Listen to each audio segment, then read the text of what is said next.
Hey guys, what's going on? So as you guys might have seen already, the new Exo Experts Warbond was just announced and is set to release on the 28th of April. But, as you might have heard from people within the community, whether that be on Reddit or Discord or anywhere else, there are some concerns that people have about this specific Warbond and what the future of new vehicles might look like. Now, as it stands right now, all of the vehicles we have in game are free, even if you weren't there to participate in getting them, such as the Patriot being for liberating Tian Quan and the Emancipator for liberating Virilia, if I remember correctly. All of the vehicles are free. There's no superstore, no warbond, no super credits needed to buy these. If you're a new Helldiver, just purchased the game, all you gotta do is level up, get some slips, and you can buy these vehicles. Now, as a refresher, there was a strategic opportunity a while back where we had to liberate Ursica, and in the post-liberation dispatch for completing this, it said, quote, "By analyzing high-speed logistical maneuvers and peak thermal engagement data, engineers are finalizing specialized chassis intended to better support Helldivers." End quote. So naturally, with the wording of the dispatch and the history of the other mechs, like I said earlier, being given as a reward for this sort of thing, people were expecting that this would be a free vehicle. But here we are today. Now this leads us to the first problem, and probably the main problem that a lot of people have with this, is that these vehicles are in a warbond. And this sets a precedent that we might not get free vehicles, and maybe to a further, more extreme extent, may not get more free stratagems as a whole. Now, this feels like a sort of weird punishment to me for having players complete an objective and having their rewards paywalled, where they will have to either spend real money to get these super credits to buy it, or go out super credit grinding, which takes forever to do. It'll make players uneasy about the future, about future rewards for completing major orders and strategic opportunities. It'll have them questioning if dedicating time towards these objectives is worth the theoretical reward they might get outside of medals and a narrative one, since whatever reward they might now get has a high possibility of just getting paywalled. And I personally don't see this as healthy for the game, and I'm sure a lot of people would agree with me on that. The second issue that I've seen some people have with this is that mechs are awful. They are really weak and impressively flimsy for what is described as a heavily armored walking exosuit by the game. More often than not, your mech will be destroyed before it even touches the ground, and the Pelican will just drop off a heap of flaming metal for you.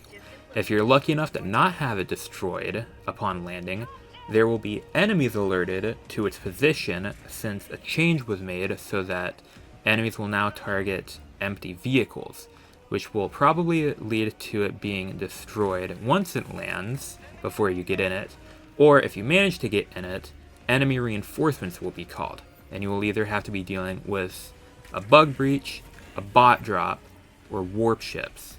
And that's all not good, because you're going to have to spend ammo that you cannot replenish for your mech to get away and live, and there is no guarantee that your mech will even be alive or have the amount of ammo you want after the engagement is done. Another aspect of this problem is that they have a pretty long cooldown for their limited capabilities, and you get only 3 to call in. It used to be 2, but luckily it's now 3, I guess. Neither the Bastion or the FRV have these sorts of limited uses, and I'd argue that they're far more valuable to the operation that you're playing on rather than these exosuits.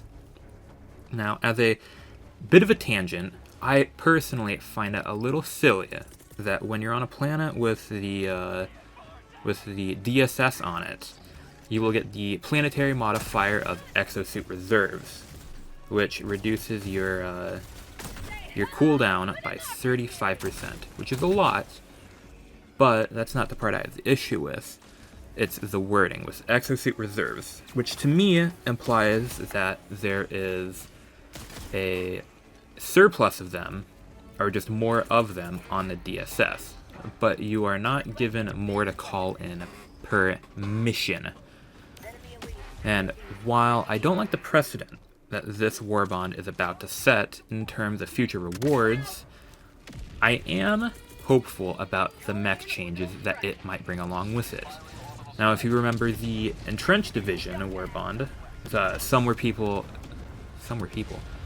were calling it to be dead on arrival because at the time, gas was bad, fire was bad, the entrenchment tool could already be found on the map sometimes, but I guess for that, it's now become a secondary rather than a support weapon. Gas is still kind of whatever.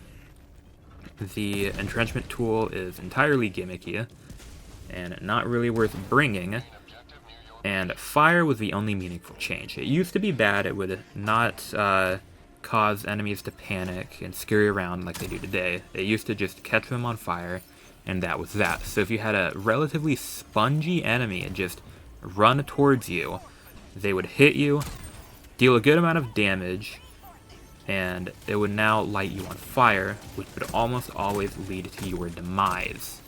But when the Entrenched Division update released, and an update along with it, they changed how fire works to how it is today, where spraying enemies with fire will cause them to panic. They will probably turn around or go off trail and miss you entirely and die. And this was a really, really good change. And now some people, myself included, would say that the Entrenched Division is worth picking up even if you're getting it exclusively for the Cremator. And now, with all that in mind, I do hope that similar changes might be brought to mechs when this Warbond releases. Whether it be lowering the cooldown timer overall, increasing the amount of columns we have, or removing the limit altogether. If we're lucky, it'll be both of them. And if we're really lucky, it could be that, and a little bit more to go along with it. Granted, we'll have to wait and see if this is just a repeat of the Entrenched Division with all the crazy buffs with it, or not. If you've got any thoughts on this, I would love to hear it, but that's all I've got to say. Have a wonderful day, and good luck hell diving.